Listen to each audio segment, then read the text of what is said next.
AI, or artificial intelligence, is a well-known tool that you've most likely either used to your homework, write code, make a recipe, or at the very least, seen it on the news. But what about using AI in video games?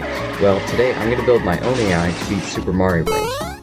So, on day one, I got started by trying to understand what AI actually means. To explain it in simple terms, AI is basically a bunch of complicated math that tries to simulate what a human brain does, so the AI can learn just like a human would. Now, in order to avoid all that complicated math, I'm going to use some tools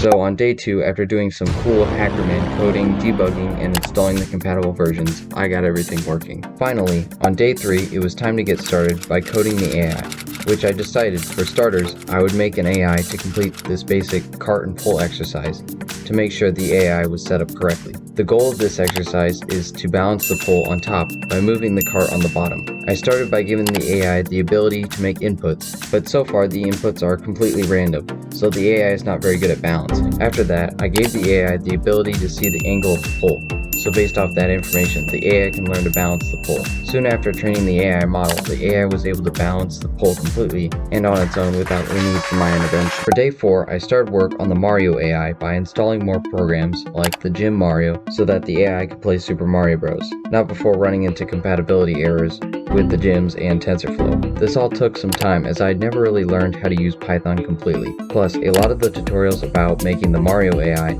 were outdated, and so were the packages I was using. Once that was set up, I did the same thing I did before by giving the Mario AI the ability to input random movements. Likewise, I started work on coding the actual Mario model by adding a custom Mario game with frame stacking and grayscaling, which are just fancy methods of speeding up the training process. Wow!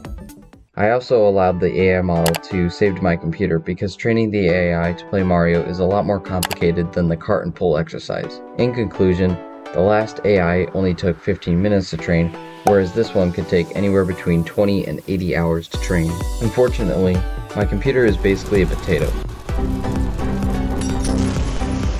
So instead of being able to run the AI off my GPU, I would have to run off my CPU, which meant it could take up to 4 times longer. Following this, I booted up my computer and let it run for a couple of days. One of the days, I even had the computer running for 12 hours straight. While my computer was running though, I was able to take a break, play some Fortnite, and get a couple victory royales.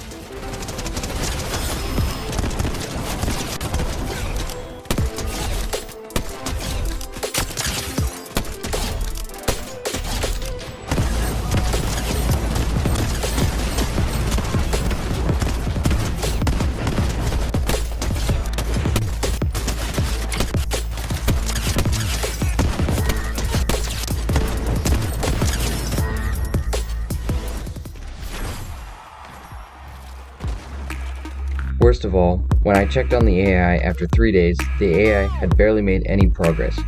So after stealing my brother's computer and doing some more hackerman type coding, I got everything set up and working on his PC. After 2 more days of training the AI up to 1 million training steps, here are the results. So yeah, the AI still sucks, but this is mostly due to my lack of having enough computing power. But luckily, some of the tutorials I watched did have enough computing power to train the AI for much longer, and here are their results.